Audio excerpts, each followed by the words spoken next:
তোমার ঘরে একবার আমায় কবুল করো হে মালিক।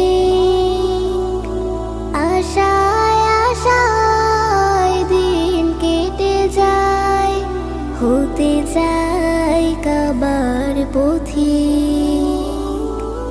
তোমার ঘরে একবার আমায় কবুল করো হে মালিক।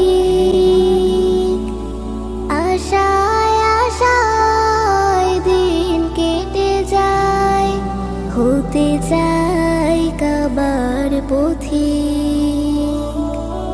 দেখবো ছুঁয়ে কাবার গিলাফ, কলুষিত